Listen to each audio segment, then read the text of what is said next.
Olá, eu sou a professora Cleide, professora de Química. Na aula de hoje nós vamos estudar sobre os gases. Teremos duas aulas, essa primeira aula teórica e a segunda aula com resolução de exercícios. Fique com a gente, se inscrevam no nosso canal. Até mais!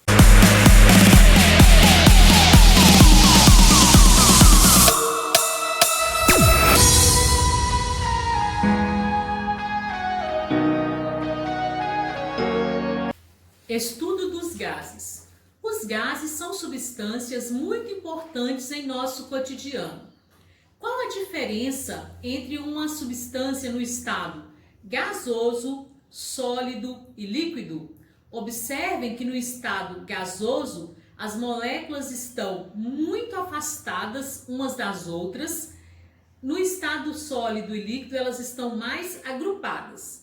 Outra coisa é que no estado gasoso, as partículas estão se chocando contra as paredes do recipiente, exercendo uma pressão momentânea sobre ele. As propriedades dos gases. A expansibilidade e a compressibilidade pode ser observada com o aumento da temperatura ou a diminuição da pressão.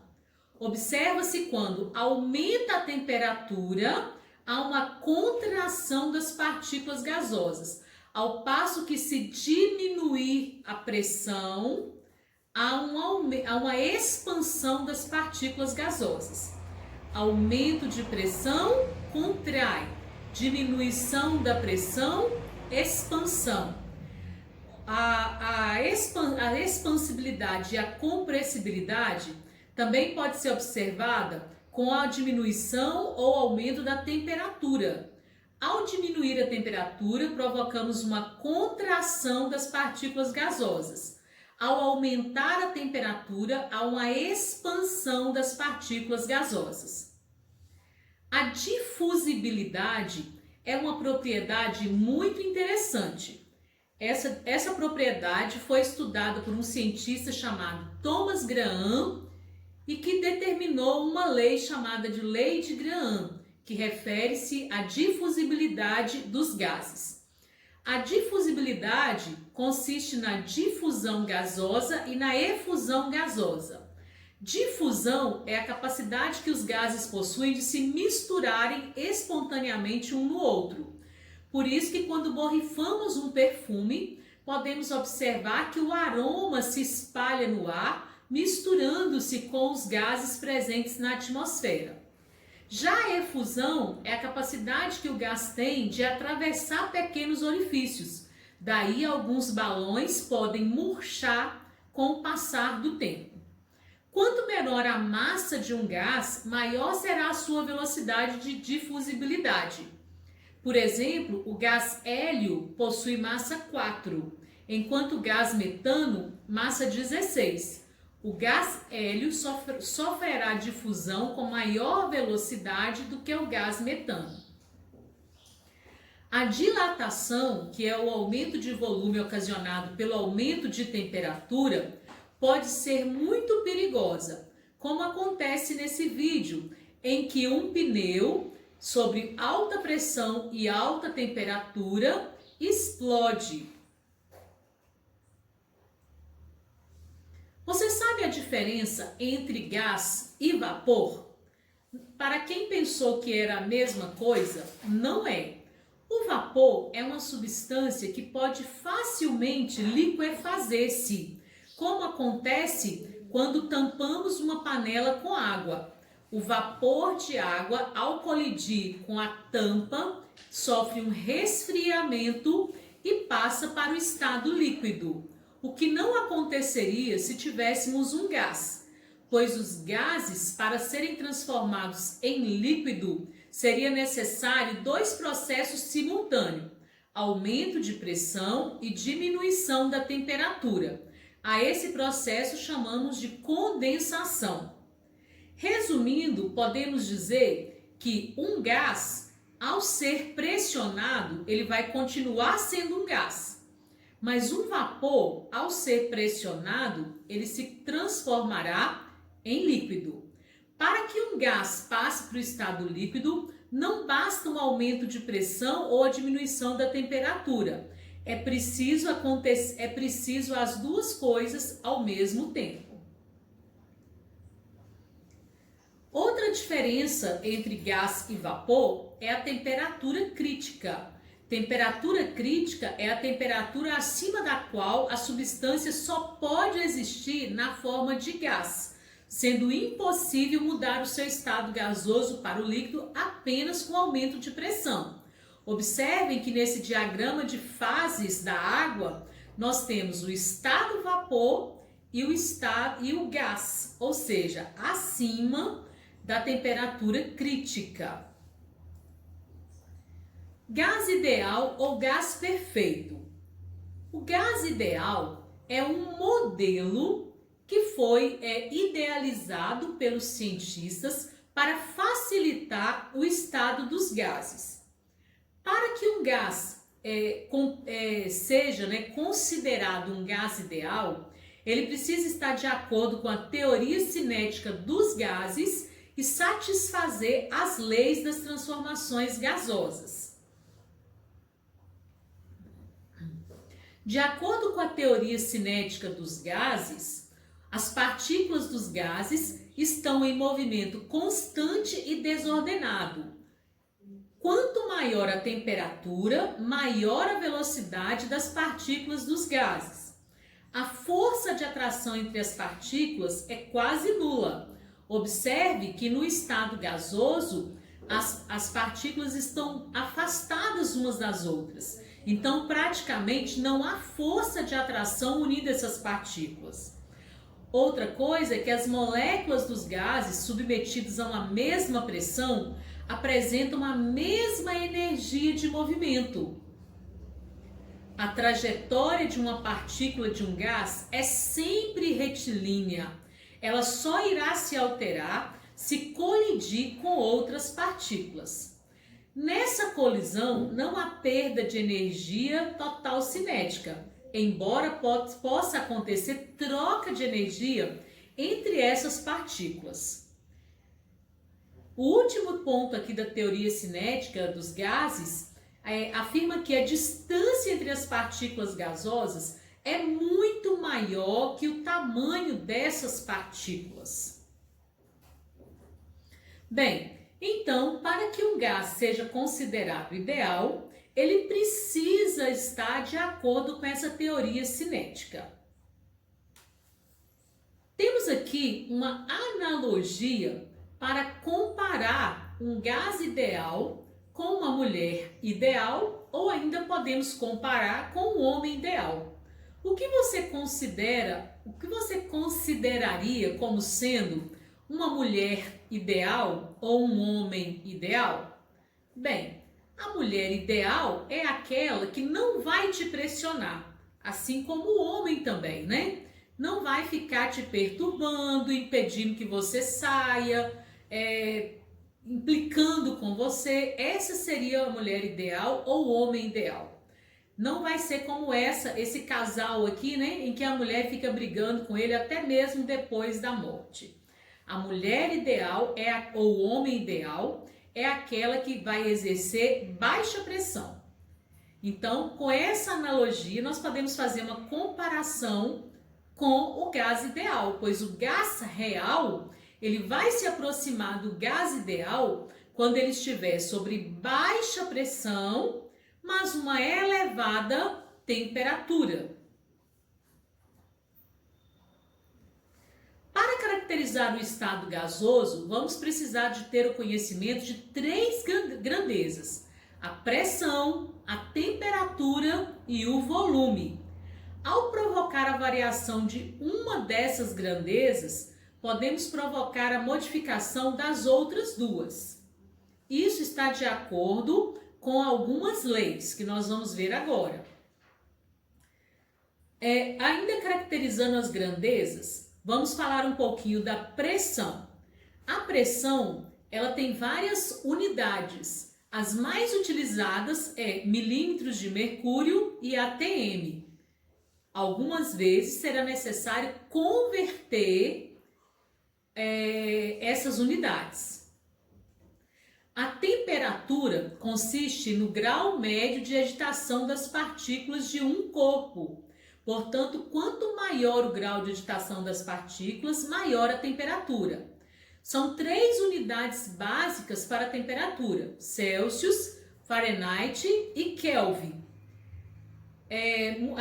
No estudo dos gases, sempre utilizamos em Kelvin.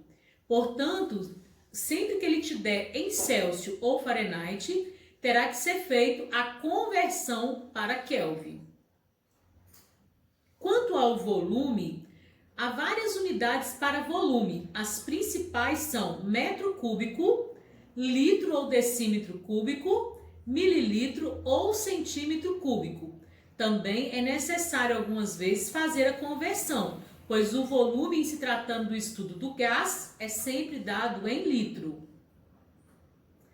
As leis das transformações, então, são 3. A primeira delas, que nós vamos falar, é a lei de transformação isobárica, que foi lei de Charles e Gay-Lussac. Essa lei diz que, quando a pressão permanece constante, o volume de um gás é diretamente proporcional à temperatura absoluta. Observem que a pressão não está alterando, a pressão está constante. Agora, o volume e a temperatura estão aumentando. À medida que aumenta a temperatura, aumenta o volume. Graficamente, nós temos aqui, à medida que aumenta a temperatura, aumenta o volume. Nesse gráfico, nós temos uma pressão constante e aumentando o volume. Aqui tem um exemplo de um experimento que podemos observar essa transformação isobárica, em que aumenta-se a temperatura e aumenta o volume. Diminui a temperatura, diminui o volume. Já na lei de Boyle-Mariotti, nós temos a transformação isotérmica. Lembre que isotérmica, Mariotti, Boyle, Mariotti. Algumas vezes é necessário gravar o nome desses cientistas para resolver determinados exercícios. Então, na transformação isotérmica, a temperatura permanece constante. Esse prefixo iso significa igual. Então, isobárico, pressão igual, pressão constante. Isotérmica, temperatura constante. Quando a temperatura é mantida constante, a pressão aumenta e o volume diminui. Pressão e volume é inversamente proporcional. Aumentou a pressão, o volume diminuiu. Diminuiu a pressão, o volume aumenta. Graficamente, nós temos esse gráfico. Diminui o volume, aumenta a pressão. Ou aumenta a pressão e diminui o volume. Podemos fazer uma analogia com esse experimento aqui da seringa. Se você pressionar uma seringa, vai diminuir o volume aqui dentro e vai haver uma contração das partículas gasosas. Se você tirar a pressão, diminuir a pressão, vai haver uma expansão dos gases e aumenta o volume. A transformação agora isométrica, também chamada de isocórica ou isovolumétrica. Iso é de igual, portanto, volume constante, ok? Para gravar aqui, isométrica, lembre que metros cúbicos é unidade de volume. Então, isométrico, volume constante. Para pensarmos aqui na transformação isométrica ou isovolumétrica ou ainda isocórica, observe que quando o volume permanece constante, a pressão de um gás aumenta proporcionalmente com a temperatura. Por isso, usamos panela de pressão, pois aumenta a pressão, aumenta a temperatura e o alimento cozinha mais rápido. Caso não tenha esse pino para liberar o vapor gerado aqui dentro, corre-se o risco de explosão, ok? Porque o recipiente aqui é um recipiente rígido e não sofre dilatação. Agora chegamos aqui na equação geral dos gases. A equação geral dos gases, ela contém as três grandezas: pressão, volume e temperatura. Observe que quando a temperatura for constante, não precisaremos utilizar a temperatura, pois se a temperatura é constante, não vai fazer diferença. Então, para uma temperatura constante, não se utiliza a temperatura. Quando a pressão for constante, ela não vai alterar de um processo para o outro, então elimina-se a pressão. Já quando o volume for constante, observem que na fórmula não entra o volume, ok? Bem, essa fórmula ela pode ser representada também dessa maneira. E muitas pessoas utilizam essa forma para gravá-la. Dessa maneira, ó, PVT, povotó, PVT, povotó, PVT, povotó, ok? É uma maneira para gravar a equação geral dos gases. Lembrando que aqui nós temos a pressão inicial, volume inicial, temperatura inicial. Aqui nós temos uma pressão final, volume final e uma temperatura final. Outra equação muito utilizada no estudo dos gases é a equação de Clapeyron, que é PV-nRT. P é de pressão, volume, o V é de volume, esse N é de número de mols, o R é uma constante, a constante universal dos gases, e o T é a temperatura. Tome cuidado com as unidades ao utilizar essa equação, pois a pressão deverá ser dada em atm ou milímetros de mercúrio, o volume obrigatoriamente deverá ser expresso em litros, o número de mols é a massa sobre a massa molar em gramas, massa em gramas, e aqui a constante geral dos gases.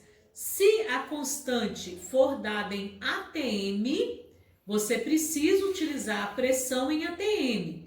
Mas se a constante for dada em milímetros de mercúrio, a pressão é em milímetros de mercúrio. Ou melhor dizendo, para uma pressão em atm, você vai usar essa constante, 0,082. Para uma pressão em milímetros de mercúrio, você vai usar essa constante, 62,3. E a temperatura obrigatoriamente deverá ser expressa em Kelvin. Aqui nós temos um resumo de todas as transformações, então, ok? Essa foi a aula de hoje e eu termino com a frase: um pouco de ciência nos afasta de Deus, muito nos aproxima. Obrigada, bons estudos e na próxima aula estaremos resolvendo exercícios.